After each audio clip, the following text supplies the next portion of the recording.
Basically, I am a memory scientist, experienced in recording from synaptic populations for a longer period of time. A part of my research is also studying aging and neurodegeneration. So today I will be talking about from diet to neurons. Ergothioneine reverses synaptic and cognitive deficits in an animal model of Alzheimer's disease. As we all know that the longevity supplement landscape is very huge, a rapidly growing global market, mainly used for energy, cognition, immunity, and healthy aging. But scientific evidence varies widely. It needs a lot of fundamental research to prove that the effects are real. Major categories of longevity supplement include vitamins and minerals, antioxidants, NAD boosters, natural compounds, and novel antioxidants. And one of the novel antioxidant is ergothioneine. Ergothioneine is a small compound. It's a sulfur-containing diet-derived compound. Our body cannot synthesize this compound, but it can be synthesized by certain fungi, bacteria, and fish and yeast. It's very stable. Its thermal and chemical stability is very high, and our body can retain up to 3 to 4 months. So it's very stable. And it has got a specific transporter called organic cation transporter, OCTN1, which is expressed in all over means almost all the cells. And avid retention in human and animal body, renally absorbed and readily enters all tissues, including brain and eye. So you can imagine how important is this compound.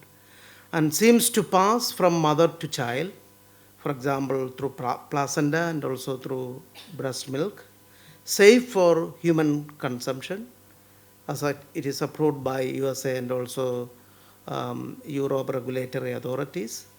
Suggested as an adaptive antioxidant that concentrate at sites of tissues injury due to upregulation of OCTN1. For instance, after stroke, OCTN1 transporter expression is high in those areas. As I mentioned, OCTN1 expression in humans, it is expressed in almost all tissues. So you can see here,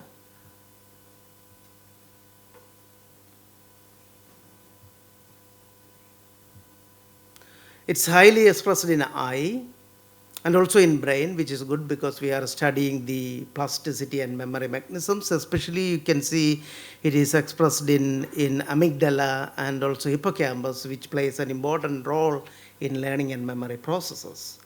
And high expression in blood, bone marrow, and intestine and kidney. High expression is also seen in eye, as I mentioned. The dietary sources of ergothioneine involves grains and beans. For example, in cinnamon, you can see a lot of ergothioneine, and fruits and vegetables, especially in garlic, and in mushrooms, Boletus edulis, having the highest amount of ergothioneine, and also king oyster, which is vastly available in Singapore. And dairy and soya, also we can see a lot of ergothioneine. And several papers report correlation of mushroom intake with cognitive health. For example, my collaborators, Barry Halliwell and Lee Feng and Irwin, they have shown earlier that the association between mushroom consumption and mild cognitive impairment. In addition, there are also groups from many other countries, including a study from USA. They showed that association of mushroom consumption with all-cause and cause-specific mortality among American adults.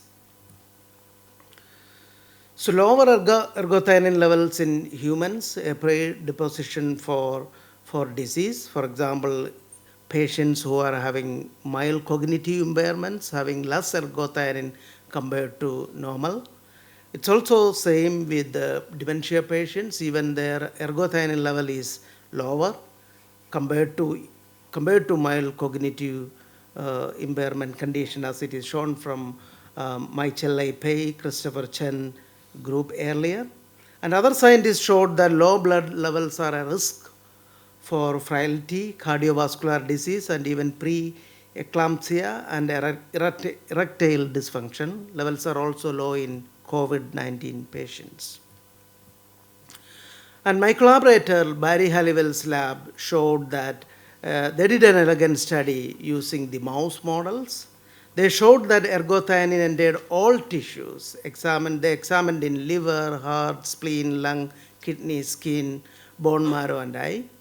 As you can see here, the uptake of ergothioneine in brain is slower, but it increases over the time period. For instance, they compared two doses, low dose at 35 mg per kg and high dose at 70 mg per kg.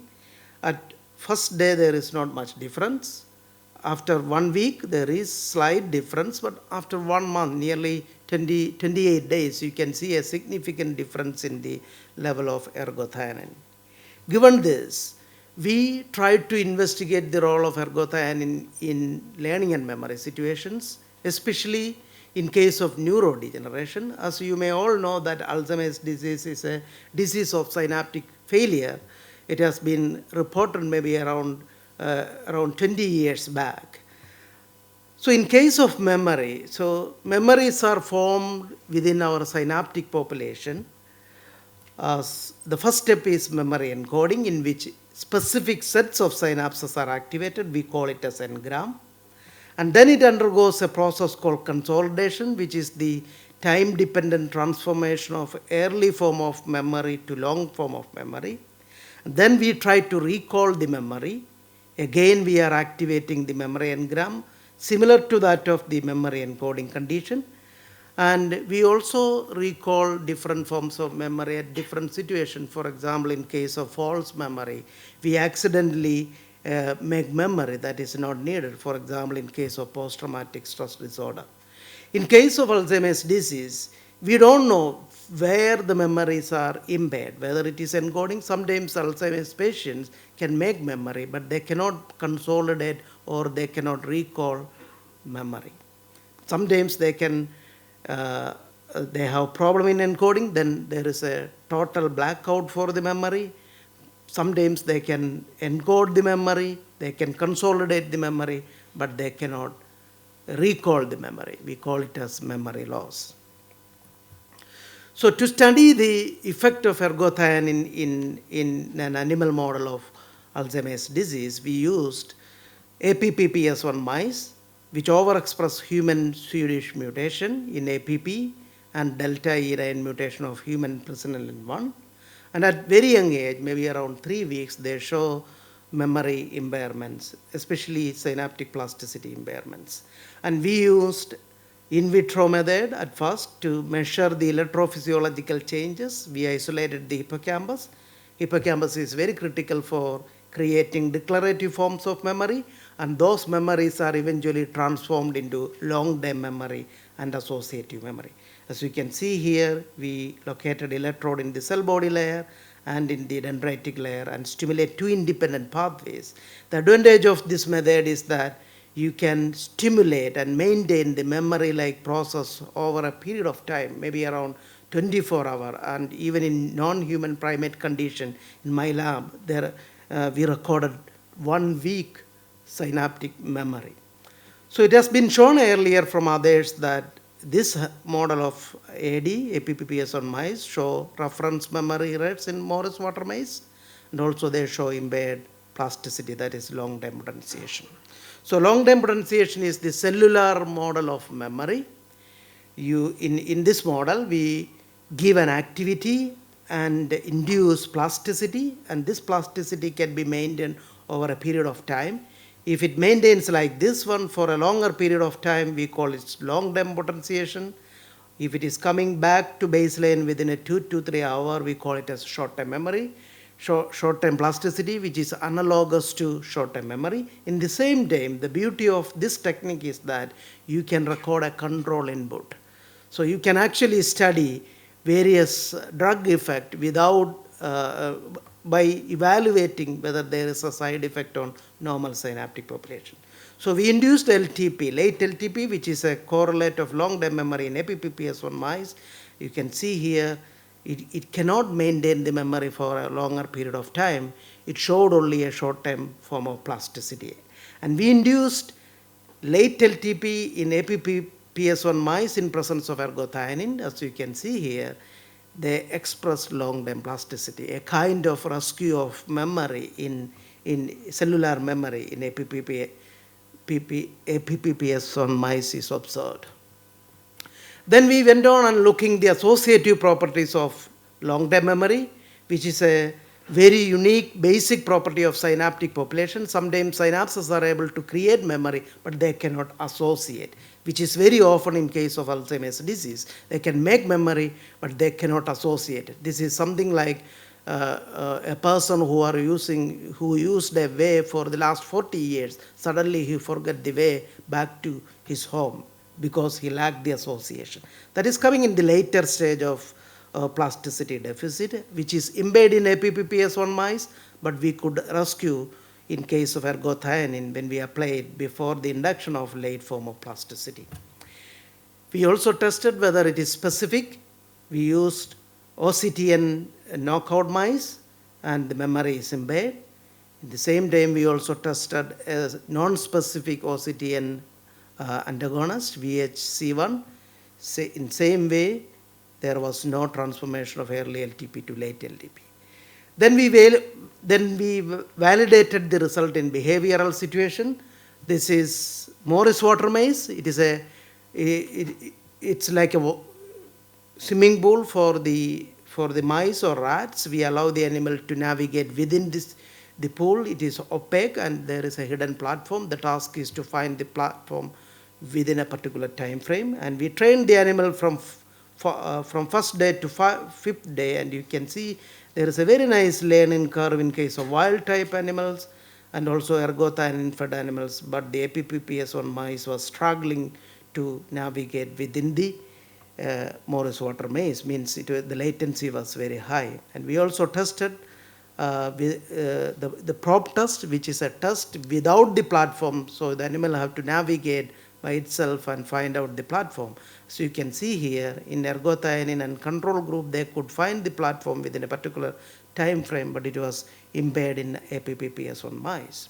And again, we went on and looking the associative memory. As I mentioned earlier, association is one of the important properties of memory. If we cannot associate memory, we cannot keep the memory into long-term memory for a long-term basis.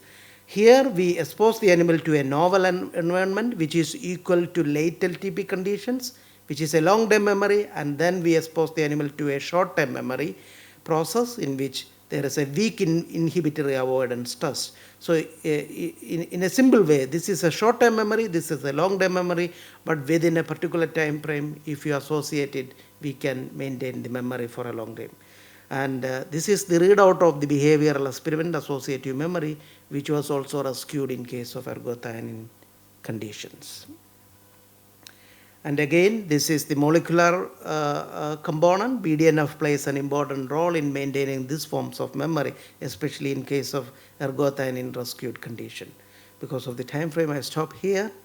There are many mechanisms, but the work is still going on, but we feel that TrkB BDNF pathway is playing an important role. And I thank my collaborator Barry Halliwell, and the entire work is done, the electrophysiology work is done by a very talented PhD student, Penny, and Erwin and Richard. Thank you very much. Saji, for the wonderful talk. Yeah. We have time for a few questions.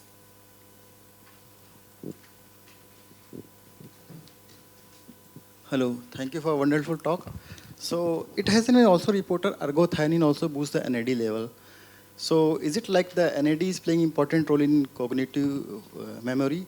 And second part, like when you treat the mice with ergothioneine, it has been reported is change the AD phenotypes like the amyloid beta aggregation or phospho-tau proteomics means changing?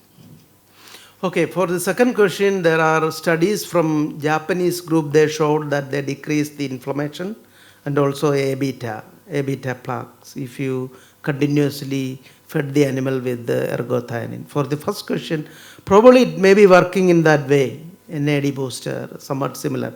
So it is somewhat, if you ask whether ergothioneine is a vitamin, it is not, because generally for vitamins, if you lack vitamins, you will have a disease, right? It's associated. But ergothioneine is not a vitamin, but it shows somewhat similar to a vitamin-like process. So there are many converging properties similar to that of many vitamins and also other supplements.